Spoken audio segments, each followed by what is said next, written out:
Let's go. What? Here we go now. Batman scoop on the mic. Mix in the mix on the wheels of steel. This is what I was fucking born to do. Yes, let's go. Bonjour à toutes, bonjour à tous, bienvenue pour cette nouvelle émission d'Actualis. Nous sommes le 3 mars et c'est la 4e émission après une petite pause la semaine dernière, on a pris quelques vacances. Je suis Baptiste, votre présentateur au cas où vous auriez oublié. Et aujourd'hui je suis à nouveau accompagné de 3 personnes, Mathilde. Salut. De quoi tu vas nous parler aujourd'hui? Alors je vais parler d'une violoniste qui a été opérée de sa tumeur au cerveau, mais dans des conditions assez originales.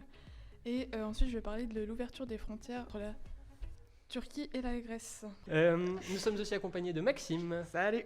Et dis-nous Maxime, de quoi tu parles toi aujourd'hui? Alors aujourd'hui on va parler pandarou et coronavirus, ces deux sujets n'ont rien à voir entre eux. C'est bien, c'est très court et très concis.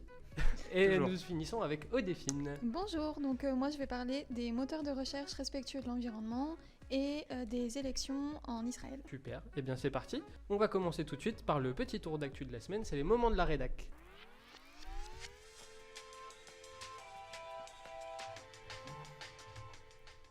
Et donc on va commencer notre tour de table par une histoire une histoire incroyable, mais un peu flippante sur les bords. C'est ça. Donc c'est l'histoire de Dagmar Turner, donc une violoniste anglaise âgée de 53 ans qui souffrait d'une tumeur au cerveau depuis 2013. Donc la tumeur, elle s'est développée au fil des années, donc le mois dernier, elle a décidé de se faire opérer pour retirer cette tumeur. Le seul problème, c'est que la tumeur se trouvait juste à côté de la zone qui contrôle sa main gauche, donc la main qui est la plus utile pour jouer du violon. Donc cette zone, c'était le lobe frontal droit dans le cerveau. Pour éviter d'endommager cette zone, les chirurgiens de l'hôpital de King's College à Londres ont demandé à la violoniste de jouer pendant l'opération. Donc Dagmar Turner a donc été réveillée au milieu de l'opération pour jouer un morceau de Mahler et un autre de Gershwin. Cette pratique a permis aux chirurgiens de distinguer la partie du cerveau qui contrôle la main gauche, qui était donc en activité. En délimitant cette zone de la tumeur, ils ont pu protéger la zone du cerveau qui permet à Madame Turner de jouer du violon et donc de continuer à pratiquer son métier. Il faut savoir que ce type d'opération devient de plus en plus répandu et réussi, mais c'était une première de faire jouer d'un instrument pendant l'opération, parce qu'en général, les chirurgiens demandent aux patients de répondre à des questions simples, donc ils les réveillent et ils leur parlent de manière très simple. En sortant de l'opération, la violoniste s'est dite rassurée et a remercié l'équipe médicale. Je vous invite à aller voir la vidéo qui est assez impressionnante. On la voit presque allongée, les yeux fermés et le crâne ouvert, et l'archer courant sur les cordes du violon avec une facilité déconcertante. C'est flippant. Pour avoir vu la vidéo, ça me dégoûte un peu, et en même temps je trouve ça incroyable. Non, c'est vrai, on dirait qu'elle est ni endormie ni réveillée, c'est assez bizarre, mais je pense qu'elle sent pas ce qui se passe dans sa tête. Ce serait une anesthésie locale du coup. Je pense. Mais Enfin, elle joue bien, même en étant... Enfin faut aussi savoir que le cerveau n'a pas de nerfs, donc il peut pas détecter la douleur. Oui, mais même si elle la détecte peut-être pas, mais nous quand on voit la vidéo on la détecte. Oui, moi j'ai pas regardé la vidéo. Moi j'ai eu mal pour elle quand je l'ai vue. J'imagine. On continue, merci Mathilde. On va continuer avec Maxime qui va nous parler de nos amis les bêtes. Eh oui, vous connaissez tous le pandarou, n'est-ce pas? Évidemment. C'est cette petite boule de poil, la rousse, trop mignonne. Eh bien maintenant on devrait dire les pandarous, parce que les scientifiques ont découvert qu'il existait en réalité 2 espèces. C'était une hypothèse déjà avancée notamment du fait du lieu de vie différent et de la morphologie différente de ces 2 espèces qu'on classait jusqu'à présent comme sous-espèces. Un peu comme le chien qui est la sous-espèce domestique du loup. Mais cette fois, des chercheurs ont effectué une analyse génétique, et pas seulement au niveau macroscopique, et en sont arrivés à la conclusion suivante: le pandarou de Chine et le pandarou d'Himalaya sont 2 animaux différents. Ils ont publié le résultat de leur recherche dans la revue Science Advances. C'est bien mignon, mais est-ce qu'on s'en fout pas un peu? Pas si vite mon cher Baptiste, pas si vite. Déjà, faut bien rappeler que le pandarou est une espèce menacée, avec une population en déclin constant. Mieux connaître les espèces permet donc de mieux les conserver. En effet, cela permet d'adapter les conditions de captivité et surtout de les séparer afin d'éviter une hybridation. A noter que le pandarou d'Himalaya serait plus rare que son cousin chinois parce qu'il a une plus faible diversité génétique. Donc on essaye d'éviter de les faire reproduire entre eux. Ouais, c'est ça. C'est pour éviter de créer des hybrides. Donc on veut garder les 2 espèces différentes. On veut garder les 2 espèces différentes. Ok, super. Donc on s'en fout pas de ça. Ah non du tout. Mais je vais vous parler de gens qui s'en foutent un peu pour le coup. Et puis c'est plutôt chez nous. Parce que je vais faire un point sur les élections municipales. Aujourd'hui, un sondage IFOP est paru, donc le 3 mars.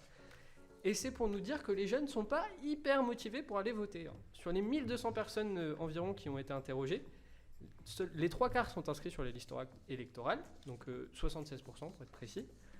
Et sur ces 3/4, seulement un tiers compte aller voter. Donc pour faire simple, ça veut dire qu'un quart seulement des 18-25 ans vont se déplacer pour aller voter la semaine prochaine. D'ailleurs, pour ceux qui nous écoutent, n'oubliez pas de réserver au moins une petite heure dans votre journée de dimanche. Ça coûte rien, ça fait sortir un peu et ça fait voir du monde. Mais bref, comme vous l'avez compris, peu de jeunes vont aller voter. Alors, j'ai une petite question pour vous. Quelle est pour vous la principale raison qui a été donnée par les sondés pour ne pas aller voter ? Moi, je pense que si c'est des jeunes qui ont été interrogés, c'est parce qu'ils vont pas forcément être sur leur lieu de résidence, la ville d'où ils viennent. Ouais, c'est un très bon Ils point. vont peut-être pas prendre le train exprès pour aller voter si... Non, c'est ça. Donc la première raison, c'est le départ en week-end, en congé ou en déplacement. Donc bravo. Un point en plus pour le quiz. Ah, merci. Ensuite, il y a le fait qu'ils ne se sentent pas concernés par les élections municipales. Et enfin, les derniers, c'est pour protester contre le président et le gouvernement actuel. Alors, je suis pas un grand analyste, mais j'ai lu un peu entre les lignes et je pense qu'il y a surtout beaucoup de flemme. Beaucoup de flemme de bouger un dimanche, parce que je veux bien croire qu'il y a du vrai dans tout ça, dans toutes ces raisons. Mais pour beaucoup, le samedi soir, vodka au comptoir et Netflix le lendemain, ça fait un peu plus rêver que l'isoloir et les résultats sur TF1. L'abus d'alcool est à consommer. On constate. L'abus d'alcool est dangereux pour la santé, on le rappelle. Il n'y a qu'à voir commenter actuellement. Non, jamais avant l'émission. Après peut-être. C'est Odéphine qui va conclure maintenant ces moments de la rédac par les moteurs de recherche bons pour l'environnement. C'est ça. Alors moi je vais vous parler de Ecoru. C'est un moteur de recherche qui s'inscrit dans une initiative pour rendre le web plus vert. Alors son fonctionnement c'est assez simple. Dès que les utilisateurs font une recherche sur le moteur, l'argent généré est utilisé pour financer des associations qui luttent pour la préservation de l'environnement. Alors ça marche comme un moteur de recherche classique puisque l'argent en question est issu de recherches sponsorisées par des liens publicitaires. La différence d'Ecoru, c'est que ces serveurs sont alimentés par l'hydroélectricité. Donc chaque recherche est aussi respectueuse de l'environnement que possible, en sachant que d'après des estimations, une recherche équivaut à peu près 7 grammes de dioxyde de carbone fois les 200 millions de recherches par jour sur Google. Ça fait quand même beaucoup, ça fait un sacré impact sur l'environnement. Et du coup, en fait, ce qui se passe, c'est que c'est à cause des data centers qui stockent les données numériques. Donc là, avec Ecoru, on a plus ça. Et ça consomme beaucoup. C'est ça. Okay. Donc du coup, parmi les organismes soutenus par Ecoru, qui récoltent 60% de leurs bénéfices, soit dit en passant, on retrouve Big Blue Ocean Cleanup, qui retire le plastique des océans, et Operation Posidonia, qui lutte pour la reforestation des océans. Donc d'après leur site, une recherche sur le moteur aide à enlever 1 livre de déchets marins dans les océans. Super. Oui, Mais ça fonctionne comment ? Est-ce qu'ils ont créé leur moteur de recherche à part entière ? Parce que quand on sait que Ecosia utilise des serveurs de Bing, donc de Microsoft, finalement, la plantation des arbres ne sert finalement qu'à compenser leur propre recherche, quoi. Alors moi je sais qu'ils sont sur le même principe que DuckDuckGo. Donc ils utilisent des serveurs de DuckDuckGo, c'est ça ? Il me semble, oui, c'est ça. Ok. Et du coup, en parlant de DuckDuckGo, ils sont aussi sur le même principe au niveau de la confidentialité, c'est-à-dire qu'avec Ecoru, chaque recherche est anonymisée et les données qui voyagent entre les navigateurs et les serveurs sont cryptées, donc totale confidentialité. Mais du coup, c'est pas le seul moteur de recherche engagé, comme tu l'as dit, il y a aussi Ecosia, donc le moteur de recherche qui plante des arbres. Ecosia fonctionne sur le même principe du lien publicitaire et ils reversent 80% de leurs bénéfices à des programmes de reforestation partout dans le monde. Aujourd'hui, il y a 3 millions d'utilisateurs qui font leurs recherches sur Ecosia, ce qui a permis de planter plus de 6 millions d'arbres. Donc ça veut dire que Ecoru serait plus respectueux de l'environnement et bénéfique qu'Ecosia. Ouais, c'est ça. Donc Parce à que conseiller. du coup, comme Maxime l'a dit, finalement Ecosia ils utilisent quand même... Ouais, ils compensent leur consommation par ce qu'ils reversent. C'est Alors que Ecoru c'est totalement bénéfique. Plus que Ecosia en tout cas. Ok, super. Et merci à tous pour ce petit tour d'actu. Et maintenant vous savez que si vous voulez faire une bonne action, il suffit juste de changer de moteur de recherche, Ecosia ou Ecoru. Mais si vous voulez mettre Ecoru, il suffit juste de taper sur internet et genre c'est vraiment hyper simple. Comme C'est Ecosia, une ouais. extension en fait. C'est très simple à changer. Voilà. Sans perdre de temps, on va enchaîner tout de suite avec les chroniques et on commence par le premier point de Mathilde.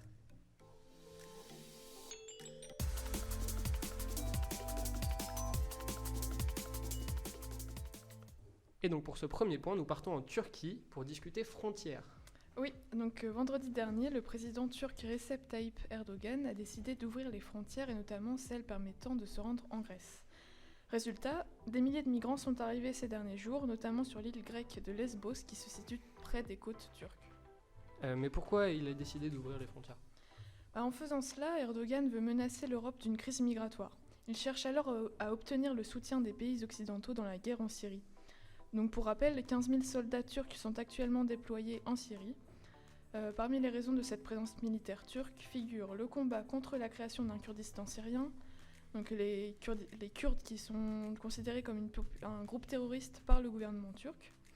Erdogan dit également vouloir se battre davantage contre le groupe État islamique et il dénonce l'absence de moyens financiers que l'Europe avait promis à la Turquie pour accueillir environ 3 millions de réfugiés syriens. Donc, en laissant rentrer les migrants en Europe, le président turc espère ouvrir des négociations avec les pays européens qui mettraient en jeu une intervention des pays occidentaux dans la guerre en Syrie contre la refermeture des frontières turques vers l'Europe. Sur les côtes grecques, de nombreuses embarcations ont accosté, laissant des migrants frigorifiés arriver sur le territoire de l'Union européenne, puisque, je vous le rappelle, la Turquie ne fait pas partie de l'Union européenne, contrairement à la Grèce. Et d'ailleurs, petite parenthèse, puisque j'ai vu des vidéos sur Twitter, si je ne me trompe pas, où on voit les militaires grecs repousser des embarcations de migrants et tirer dessus. Donc, les ONG sont débordées face à cette arrivée massive de réfugiés. Elles ont des difficultés à les accueillir. Et donc, comme tu l'as dit, sur la frontière terrestre, qui est longue de 212 km, les autorités grecques tentent de repousser les migrants, notamment en utilisant des gaz lacrymogènes. Aujourd'hui, on compte environ 15 000 réfugiés arrivés en Grèce, donc des Camerounais, des Congolais, des Syriens ou des Iraniens, et certains sont encore coincés au poste de contrôle frontalier entre la Turquie et la Grèce, prêts à tout pour mettre un pied en Europe, mais surtout, ils font l'objet de négociations entre deux forces de pouvoir, donc l'Europe et la Turquie. Donc ça veut dire que les Turcs mettent la pression sur les Européens pour faire la guerre en Syrie, ouais. Alors que les Syriens, les Kurdes syriens se battaient déjà contre l'État islamique. Oui, et c'est aussi parce que la Turquie veut des moyens financiers de la part de l'Europe pour accueillir les Syriens en Turquie. Donc c'est des relations internationales assez compliquées. Ouais, ça m'a perdu personnellement, je pense que je suis pas le seul. Mais bref, à suivre du coup. Ouais. Tu nous referas un petit point là-dessus d'ici quelques semaines. S'ils referment la frontière ou pas. On continue avec le premier Oscar positif de cette émission, c'est Maxime.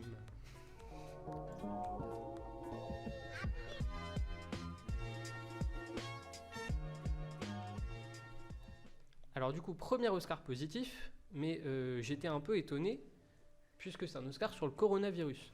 Eh oui, l'Oscar du jour n'est pas décerné à un homme ou une femme, c'est même pas exactement un être vivant, il s'agit, comme tu l'as dit, du coronavirus. Eh oui, désolé, je vais encore parler du coronavirus. C'est ton thème de prédilection. C'est pas mon préféré, mais bon, après avoir débunké les fausses infos autour du Covid-19 et avoir montré son impact sur l'économie numérique, j'avais envie de lui offrir l'Oscar du bienfaiteur, oui. Avant de crier au syndrome de Stockholm du fait d'avoir passé mes 3 dernières chroniques à parler de ça, laissez-moi quand même m'expliquer. Faut dire que ce cher virus nous a quand même permis d'annuler des concerts, entre autres de Gims et de M. Pokora. C'est à croire qu'ils tolèrent pas la variété française, ça tombe bien, moi non plus. Bon, à part ça, l'épidémie nous a quand même fait prendre conscience de notre manque d'hygiène. On nous le martèle matin, midi et soir, il faut se laver les mains régulièrement. Attendez, ça veut dire qu'on n'est pas assez vigilant là-dessus en dehors des épidémies ? Pourtant, 68% des hommes se lavent les mains après être passés aux toilettes. C'est pas suffisant ? Ah bah merde alors. Alors si on parle d'hygiène et des hommes, il y a eu un sondage récent pour dire que 27% des hommes ne changent pas de sous-vêtements régulièrement. Ouais. Niveau hygiène, on n'est pas forcément... On n'est pas les champions du monde, ça c'est clair. Et il faut aussi jeter les mouchoirs qu'on vient d'utiliser à la poubelle, pas les laisser traîner dans la poche de son manteau. Et bah ça alors, mais quelle surprise! Et sans oublier le port du masque quand on est malade. Ah bon, c'est pas une mode populaire en Asie, ça sert vraiment à quelque chose. Bah dis donc, on en apprend tous les jours. Et le serrage de main et la bise alors? Ah bah faut plus en faire, hein. Depuis le début de la semaine, je serre plus une paluche et je claque plus une bise et c'est un gain de temps impressionnant. Alors désolé Madame Buzyn, mais votre histoire de check du coude ou des pieds, ce sera sans moi. Je vais pas reporter cette perte de temps sur une autre partie de mon corps, c'est contre-productif. En plus, faire un check du coude dans lequel on vient d'éternuer, c'est pas cool. Ou alors on éternue que dans le coude droit et on check avec le coude gauche. Oh là là.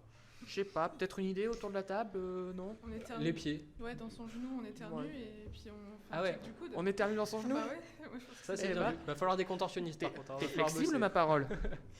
Et puis on peut féliciter notre copain Covid sur son impact sur l'économie. Depuis la déclaration du virus, les usines en Chine tournent au ralenti. Et devinez quoi? La pollution en Chine a réduit drastiquement. Vous pouvez trouver des graphiques en ligne, ils sont éloquents. Un peu de répit pour notre planète, enfin. Et comme il n'y a pas d'absence de fumée sans absence de feu, l'OCDE annonce le plus faible taux de croissance depuis la crise de 2009. Et finalement, est-ce que ce serait pas plus mal de laisser souffler la Terre? On va pas mourir d'une baisse de la croissance, ou allez soyons fous, d'une décroissance. Oui, j'ose le dire, la décroissance ne nous ferait pas de mal. Enfin, ce virus, c'est à croire que la Terre nous a envoyé le signal que de vivre au ralenti, ça le fait aussi. Cela dit, j'ai parfaitement confiance en nos grandes sociétés pour rattraper le retard et polluer un max dès la fin de l'épidémie, car c'est bien connu, des mauvaises expériences, l'humanité ne retient que le mauvais. Oh, on va être bon pour se rattraper là-dessus, je pense. hein. Oui. Et d'ailleurs, oui, Covid, notre cher Covid. Ça donne un nom, ça le rend presque gentil, Covid. Ça l'humanise un peu, ouais. Ouais. Un peu, ouais. D'ailleurs, ça a été une galère pour trouver le nom. Alors, je crois que c'est de l'OMS qui a donné C'est le nom. l'OMS, ouais. Et ça a été une galère parce qu'il fallait que ce ne soit affilié à aucun pays, aucun nom, aucune marque, rien du tout. Donc ils se sont arrachés les cheveux pour trouver le nom et au final ça rend un petit truc Mais mignon. j'avais lu que, vu que c'était associé à la corona, du coup il y avait une baisse oui, dans alors- les ventes. Oui, exact. Alors il y a eu une baisse dans les ventes, une baisse dans les intentions d'achat et la marque globale, on va dire, Ouais. qui est Constellation Brands, si je me trompe pas, a fait une chute monumentale en bourse. C'est-à-dire qu'ils sont descendus à partir de décembre, sont remontés début janvier au moment où ça a commencé à se calmer. Ouais. Et là, quand ça arrivait en Europe, ça a fait une chute de, je crois, $40. À noter Sur que c'est aussi la 180. société qui produit entre autres, je crois, la Bud et la Lef, si je ne m'abuse. Donc, C'est toi l'expert en alcool ici, je te fais confiance. Mais quelle réputation tu me fais! Et d'ailleurs, je sais pas si tu as vu l'image en Belgique d'un supermarché qui, pour 2 Corona achetés, offrait une mort subite. C'est très bien. Et ensuite, une bière tombale. Ensuite, une bière tombale, pourquoi Pas pas. mal, pas mal. Ah, on est bon. On connaît les bières ici. hein. Rappelons que l'alcool est à consommer avec modération. Exactement. En tant que Lillois, on connaît bien les bières. On continue et on va partir en Israël avec Odéphine.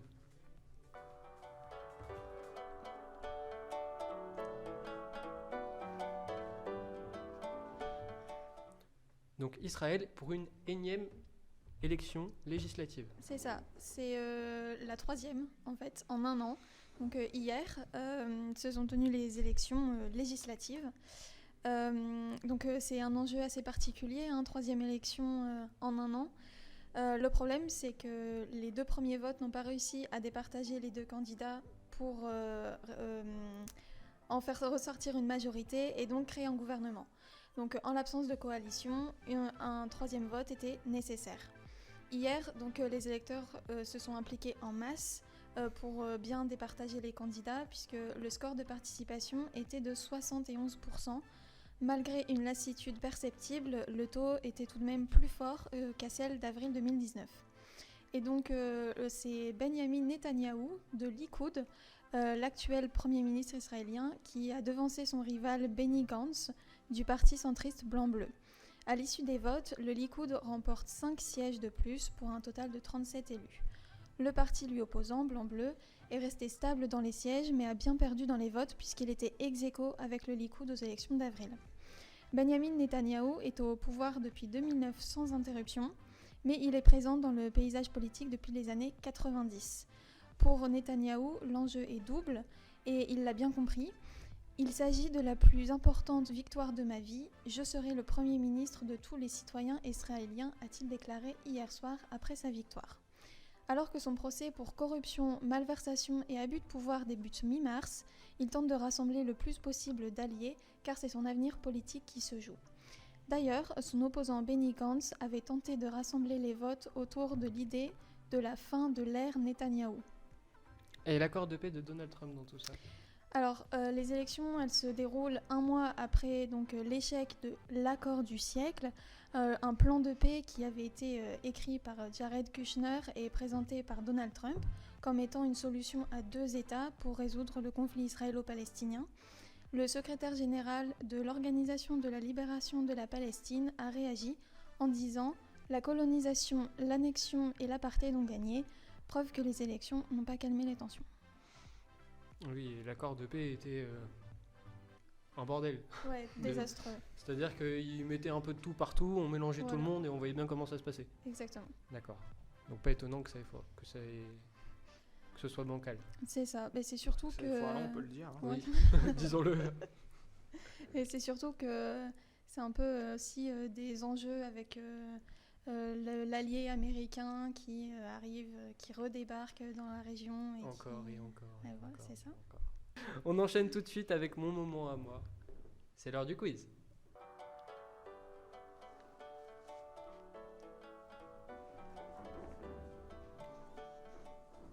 Alors, on garde les bonnes habitudes. Vous pouvez participer en même temps que les chroniqueurs. Les points se cumulent toujours pour vous. En tête du classement, pour l'instant, nous avons Maxime, ici présent. Sans surprise. Alors, oui, sans surprise, sachant qu'il est déjà à 2 émissions. Et aujourd'hui, c'est la 3e. C'est le seul à 3 émissions. Donc facile, hein. Quand on participe plus que les autres, c'est facile d'être devant. Hein. Bah, t'auras qu'à coefficienter les participations, je pense que ça changera pas grand-chose. hein. Oh là là, attendez, on verra. Tu participeras moins surtout, je pense. Et d'ailleurs, tu viens de m'enlever une question tout à l'heure. Parce que j'avais une question qui était, selon Madame Buzyn, comment les Parisiens vont-ils se dire bonjour désormais? Ah, mais à coup pas. C'est pas grave, un point en moins. Moins 1 pour toi direct. Allez, La violence. on y va et on commence par le tour de table. Alors celui-là, il me plaît, il va être pas facile. C'est les premiers ministres sous la 5ème République.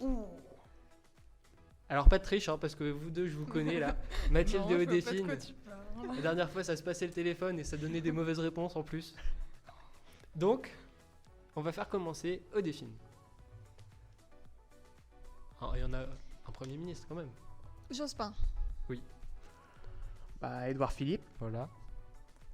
François Fillon. Il y en a beaucoup. Hein. Ah oui, il y en a beaucoup. Il en reste 19. Valls. Joli. Le plus éphémère de tous, Cazeneuve. Oui. Villepin. Dominique de Villepin, oui. Quitte à rester dans les sols, la seule femme Edith Cresson. C'était pas à toi. Ah, pardon.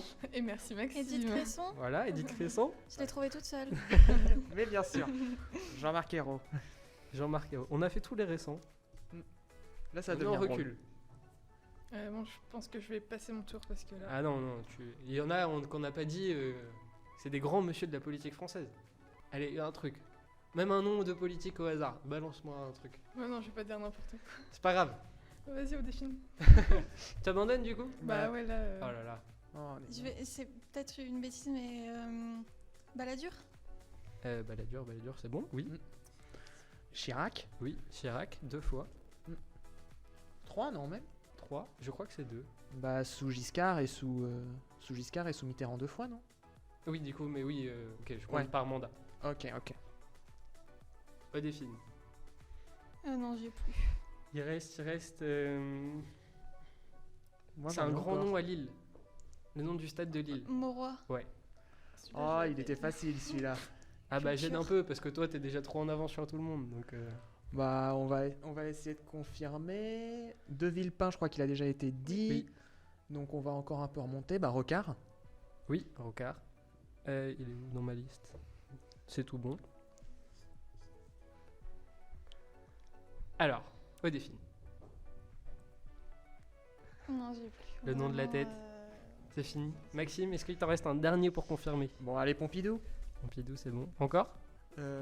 Pierre Messmer, il a déjà été ministre. Oui. non Premier ministre. Je précise qu'il ne s'agit pas d'hypnotiseur. Hein. Non, évidemment. C'est même pas la même époque. Ah non, clairement pas. Parce que c'est année 60. 70, Ouais, c'est ça. Donc. Je vous donne les derniers. Ouais, allez, vas-y. Alors, on a Michel Debré, Maurice Couve de Murville, Jacques Chaban-Delmas pour les fans de foot, qui est l'ancien stade de Bordeaux, Raymond Barré, Laurent Raymond Fabius, Barré, allez, Raymond C'est toi Barre, qui es barré, ouais. Pierre Bérégovoy, Alain Juppé et Jean-Pierre Raffarin. Oui, Alors, Raffarin, merde. deuxième question, en lien avec celle-là. Lequel a utilisé le plus de fois le 49.3 ? Il a été cité pendant le tour de table. Est-ce que ce serait pas Manuel Valls? Non. Merde. Moi, Alors, comment- je l'ai, mais Tu l'as ? Moi, je dirais Chirac. c'est Rocard. Michel Rocard. Attention, si tu arrives à me faire le combo, ce sera un point en plus. Donc ça veut dire que tu peux gagner 4 points si tu te donnes Wow. le nombre exact de 49.3 qu'il a utilisé. Oh la vache. Je crois que c'est 28. Oh, c'est très très fort. Je sais que 4 c'était points une pour vingtaine, Maxime. mais alors... C'est comme Antoine avec l'année de sortie de Blanche-Neige. Ouais, ouais. C'est très fort. Non mais à ce rythme-là, moi j'abandonne. Hein. Soit on fait Mais plus non. d'émissions ensemble, Maxime, soit j'arrête. C'est vrai que vous l'avez fait qu'avec lui pour l'instant. Mais oui, mais à chaque fois il gagne, donc... Vous avez encore de quoi vous rattraper. J'espère. Je compte Ouais. sur vous là. Question géographie. Quelle est la capitale du Maroc ? Rabat. Oui. Bonne réponse au Delphine. Tu ne t'es pas trompé en plus, parce que c'est vrai que peut y en avoir beaucoup qui peuvent venir avant. Bah, Marrakech, Agadir, Casablanca... Casablanca qui est la capitale économique Ah, et Rabat la capitale J'apprends les administrative. capitales avec ma petite sœur en ce moment. Super. C'est pour ça. Bah ça te sert ici. Non pas premier point. Bah non, pas premier point. Bah premier point aujourd'hui. Aujourd'hui, ouais. Question de littérature. Qui a écrit les lettres de Montmoulin ? J'avais oublié. Alors, pour la petite histoire, je fais mes questions tout seul et j'avais complètement oublié que Maxime était fils de prof de français. Ah oui, bah ça aide. Hein. Ah là là. bah on a aussi une ex-hypocagneuse ici, donc... Oui, mais je connais pas tous les livres non plus, hein, ça va. Donc Maxime, Daudet, Alphonse Daudet. voilà, il est déjà à 5 points aujourd'hui, c'est infâme, il est trop fort. Et encore, j'ai laissé une réponse à OD pour pas faire un carton plein. Pardon monsieur, excusez-nous. Dernière question pour la peine. Si t'as pas bon, -1. Si c'est pas toi qui trouves, -1. Oh, Ça, ce sera -1 point de modestie. Qu'est-ce que la triskaïdécaphobie ? C'est un seul mot? Oui, Tris- en un seul mot. Triste quoi? Triskaïdécaphobie. C'est pas la peur des trous? Non, non, je crois que c'est la peur des mots trop longs. non. Non plus. C'est la peur, essayez de décomposer le mot. Bah, DK, c'est... 10. 10, 3... Ah, la peur du chiffre 13. Exactement. Pas bête. Bravo Delphine. C'est vous qui avez tout fait. Et en du coup, plus. Maxime -1. Ce sera donc un 4 pour aujourd'hui.